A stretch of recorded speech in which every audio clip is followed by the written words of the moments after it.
Good morning, everyone. Welcome to the day two of the Sidoti conference. My name is Ashish Shah, and I'm an analyst here at Sidoti. With me today, I have SBC Medical Group, and I'm happy to welcome Hikaru Fukai, the head of IR at SBC Medical. Hikaru, with that, I will let you take over. Thank you very much, Ash. Thank you very much for joining us today, despite your busy schedules. I will now present SBC Medical Group business overview and financial results for the first quarter of 2026. Let me begin by explaining how SBC actually operates, because our model is somewhat different from what many people initially expect. We are a medical service organization. We provide a clinic with everything they need to operate efficiently, including marketing, procurement, technology, hiring, and training. Everything is managed centrally, which makes the model highly scalable. As the clinic grows, our earnings grow alongside them. Our flagship brand is Shonan Beauty Clinic, the largest beauty medical group in Japan. We founded the businesses in 2000, listed on Nasdaq in September 2024, and now are ready to expand this proven model globally. SBC is not a single brand businesses. We have built a portfolio of brands covering a broad spectrum of beauty and medical services, ranging from quick, affordable treatments to high-end surgical procedures. In general healthcare, we also operate specialized brands in hair loss treatment, fertility, orthopedics, eye care, and dental services. The reason behind this strategy is straightforward. Different patients have different needs. By offering the right brands for each segment, we can serve a broader market more effectively. In addition, patients often move between our brands over time, allowing us to maintain a long-term relationship within our network. Next, let me highlight our clinic businesses. We currently operate 284 clinics, primarily in Japan, and served 6.7 million customers annually. This extensive network and strong customer base provide a powerful foundation for sustainable growth and reinforce our leadership position in the market. Both the number of customers and average revenue per visit increased year over year, driving continued revenue growth, including solid growth at the existing clinics.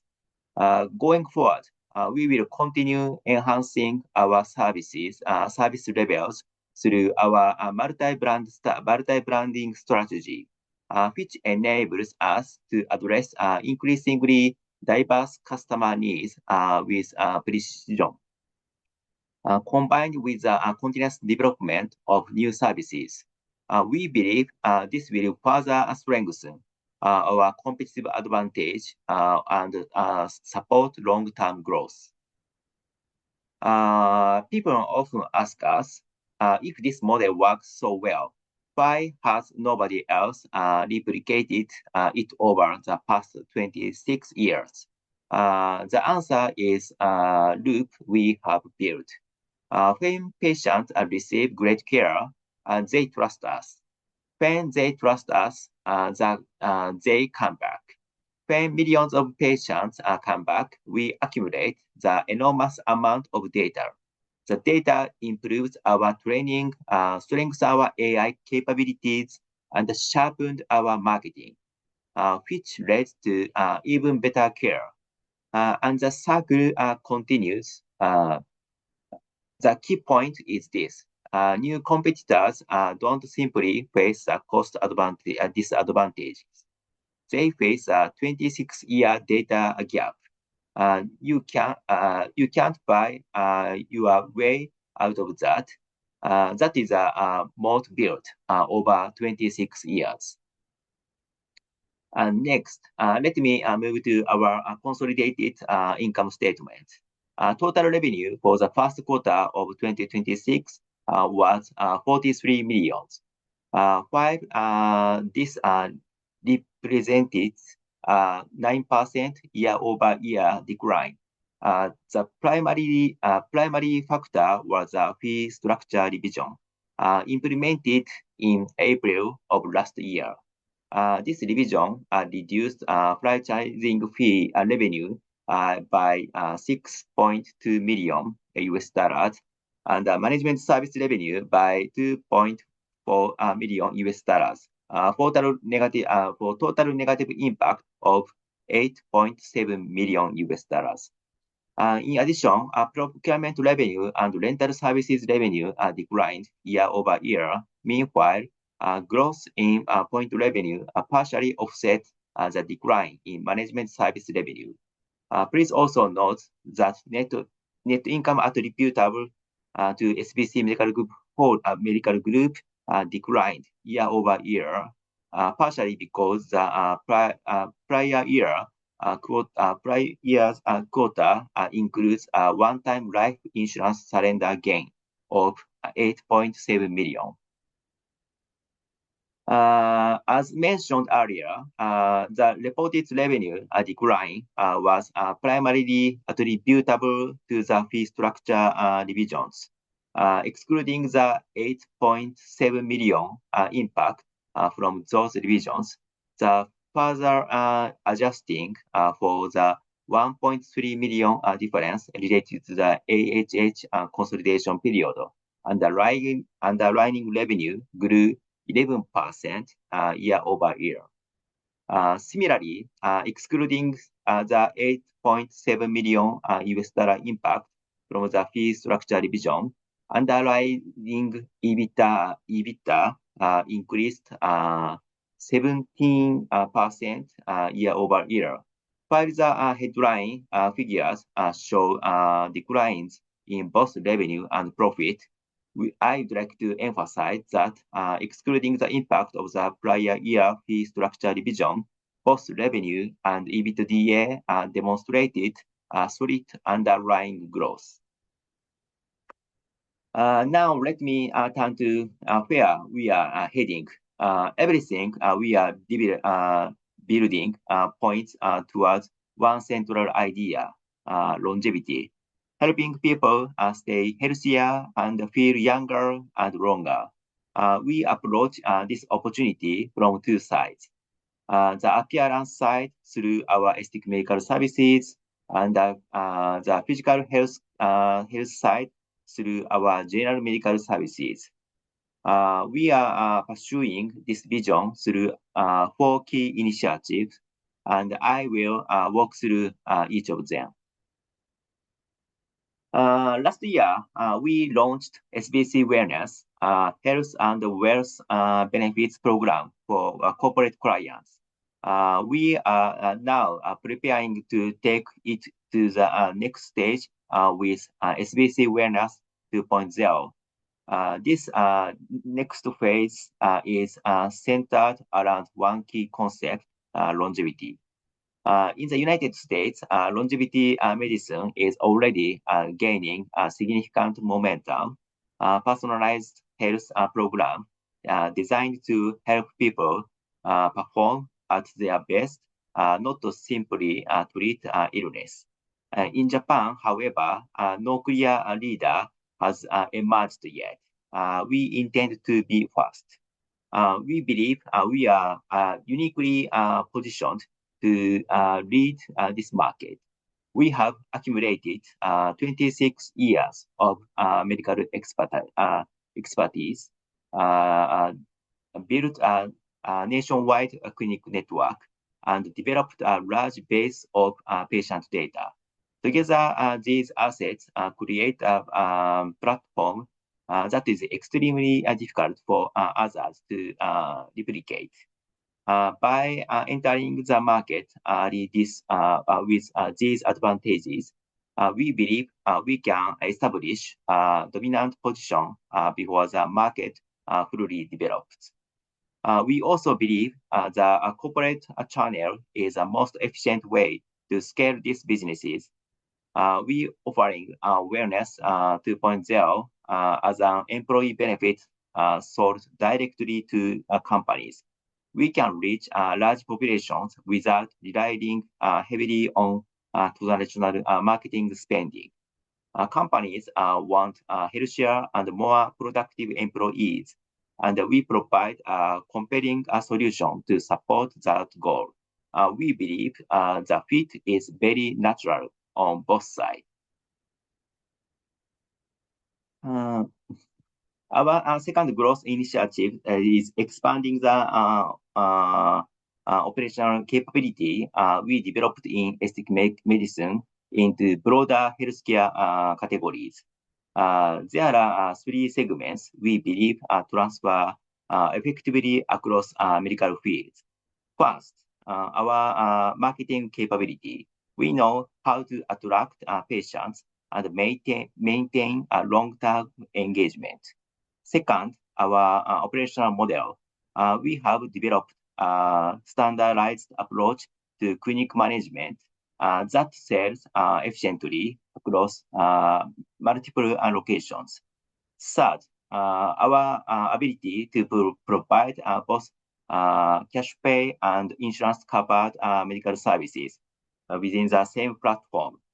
We are already applied these capability in orthopedics, fertility treatment, and eye care, all of which are attractive and fast-growing healthcare market that align naturally with our existing strengths. Turning to global expansion, our approach is disciplined and straightforward. Japan remains the strong foundation that supports everything else we do. We are not pursuing aggressive overseas expansion. Instead, we are expanding selectively, leveraging the operational model we have already proven in Japan.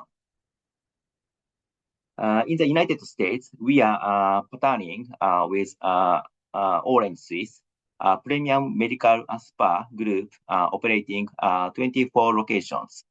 Orange Swiss has deeply expertise in the United States market that delivers excellent patient experience. SBC contributes strong operational capabilities and efficient clinic model. Together, we are opening new locations and building patients in the emerging longevity market. Over time, we also expect to bring the best elements of the United States operating model back to Japan and other Asian markets. The final component of our strategy is AI. And this is fundamentally about transforming how we operate. Today, businesses require a significant human labor to manage. As we continue to scale, that naturally becomes more expensive and more complex. Our solution is to leverage 26 years of patient, clinic, and operation data to build tools that do the heavy lifting for us, including automated bookings, smarter marketing systems, AI support for clinic staff, and 24-hour patient communication services. We are using AI to improve both sides of business simultaneously, enhancing the patient experience to drive revenue growth, while also increasing operational efficiency to reduce costs. This is not the either-or strategy. We are pursuing both growth and efficiency at the same time. The result is a business that can scale more rapidly without increasing headcount at the same pace. Other companies may attempt to develop similar AI tools. However, they don't have access to the data we have accumulated over 26 years. That is our lasting advantage. Let me conclude by returning to the 6 key reasons. We believe SBC represents a compelling long-term opportunity. First, the track record. SBC is Japan's largest aesthetic medical group by number of clinics. We started with a single clinic in 2000, and today we operate 284 locations across more than 20 brands. We serve over 6.7 million patients annually, and 72% of them are returned to us. That level of loyalty sustained over more than 2 decades is not accidental. Second, we have built a business model that is extremely difficult to replicate, supported by 26 years operational and data advantage.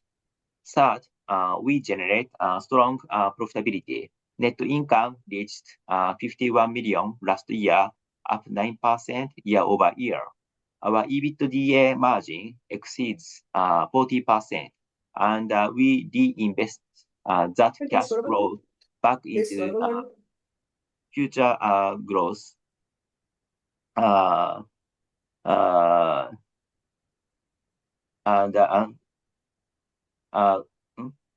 Fourth, we believe we are still earning in the development of Japan's longevity market. We are no clear market leader has emerged. Fifth, we are now extending the operational model proven in Japan into international market through partnership and investments in Southeast Asia and the United States, including our strategic stake in Orange Juice. And six, we have a strong management team.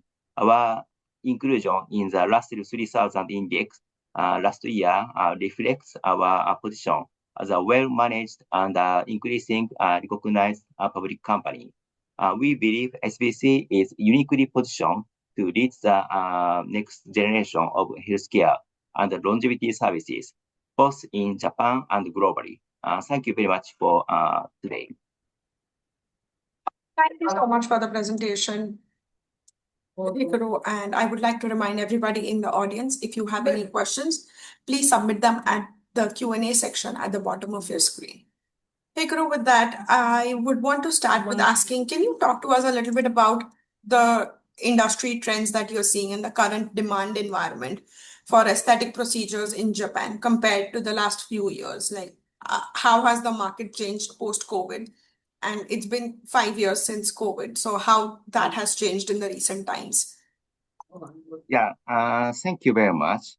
As for the Japanese aesthetic medical market, in 2024 and early 2025, the market was little competitive because many doctors working in the other medical area, consider this aesthetic medical market is very attractive because of the profitability. So number of new entrants in this market was increased. So the situation is very competitive. But after that, I think that from the second quarter 2025, the situation is getting better and back to the normal situations. I mean, for example, this page shows the clinic highlights. Average revenue per visit, right upper right, increase 11% compared year-over-year. And total revenue increased 10%, and even the same clinic revenue increased 6% compared with last year. So I think the situation is getting better. Right. And if we talk about procedure trends, like what category treatments are currently growing fastest across your network? And Are non-invasive procedures continuing to take share, like market share from surgical procedures? Yeah, thank you very much. I think that even the Japanese aesthetic medical market is similar to other area, including United States. At this moment, non-invasive treatment is very popular, and the market size is expanding dramatically. So yeah, so again, and which is also not only ready, but also the number of men's customer is also increasing. This is a yeah very interesting situation for us. Right. And do you see that, like, how does that impact the SBC business? Like, is SBC more towards surgery side of the business, or is it more towards the non-invasive surgical procedures? And I think the important thing is capture such growing market. So I think that going forward, aesthetic derm, of course, we are continue to provide aesthetic surgery services, of course. But in the future, I think the aesthetic dermatology should grow. And I think the good thing for the aesthetic dermatology treatment is this business is very recurring. So many patients our clinic regularly, roughly uh, one times for 3 months or something. I think this is a quite recurring businesses. This is a very good thing for us.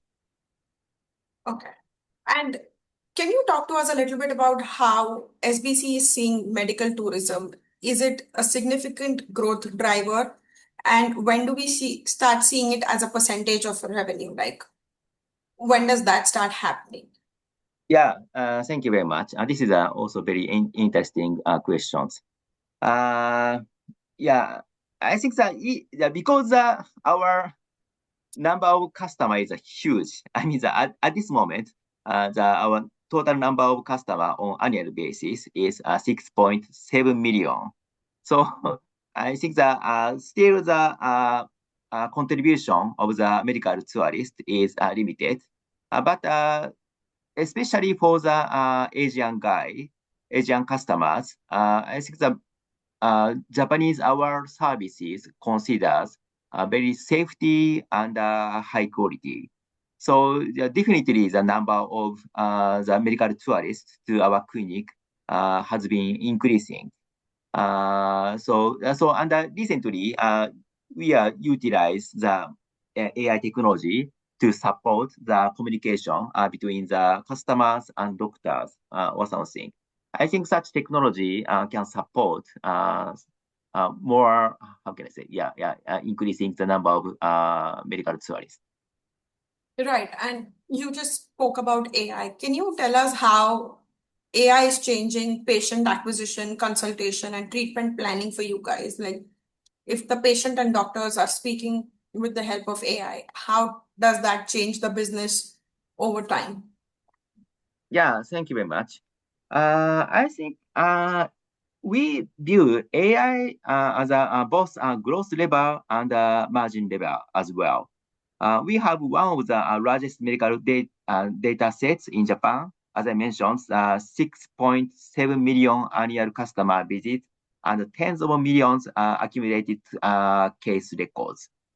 We are systematically covering this data into AI capability across back office proceeding, counseling support, and call center operations, areas that historically required heavily human labor. On the growth side, AI enables more personalized customer engagement, improved conversion rate. On margin, AI is the most important tool we have to grow our revenue without growing our headcount at the same pace. For an medical service organization of our size, this is the key to improving margin. There will be some upfront investment as we scale this capability. But over the medium to long term, we intend to translate the structural benefits of AI into further EBITDA margin expansion on top of our current 40% margin. Right. And going back a little bit to medical tourism, can you tell us how the market, like the aesthetic market in Japan compared to, say, South Korea or Thailand or other Asian countries where there is a lot of usage of aesthetic treatments? Yeah, thank you very much. Uh, yeah, I think that one of the feature of Japanese aesthetic medical treatment is many people consider Japanese treatment is more natural. So it's a very tiny change, but we appreciate, I mean, their original face or original conditions. So it's I think the one of the good strength point of Japanese aesthetic medical. And also, many people consider Japanese treatment is very safe. So I think that, of course, this is our medical services. So safetyness or trust is very important. So this is also our strong point compared with other countries. Right. And lastly, if I can talk to you a little bit about your balance sheet and your capital allocation strategy. Mhm. How do you manage capital allocation priorities among share repurchases? And you recently announced the 20 million share repurchase. So is that still going on? And if you can just talk to us about the M&A strategy, international expansion. Yeah, thank you very much. Again, I think we are a very profitable company and our cash generating power is very strong. And as a result, at this moment, we have a 167 million cash and cash equivalents. And our first priority, how to utilize this cash is investing future growth, including the organically and inorganically, and domestically and internationally. And I think that the size of the M&A is different among Japan and the international because, of course, we know it's Japanese market very well. So for us, it's very easy to make our acquired company more efficient, more profitable. It's very easy because we know everything. So we have a very strong know-how and yeah, and the people as well. But the international situation, I think the market is slightly different among Japan and international. So that's why we will take the more careful step. I mean, initially we will find the very trusted professional guy as a very good partner. Then if we find the good way to win, to a good way to expand the businesses, then we expand the businesses. So you, international acquisitions should be more careful compared with Japan. Right. So do we, in the next 12 to 24 months, see international businesses becoming a part of revenue, or is it still going to be just strategically investing and making more partnerships, or is international market going to be a part of revenue anytime soon? Yeah, thank you very much. Yeah, of course, we consider the international market is a very important for us. So, at this moment, we deployed two corporate development guy in the West Coast, and they are now seeking the new opportunity in mainly in United States. And I think that the US market is very interesting. Of course, the market size itself is the biggest in the world. And also the services is very cutting edge. So we would like to import such cutting edge treatment or equipment machine or business model into Japan on the Southeast Asia. And in the medical area, global company is very rare. Every medical company operates only their own country. So we are very unique. We can import such technology into the other area.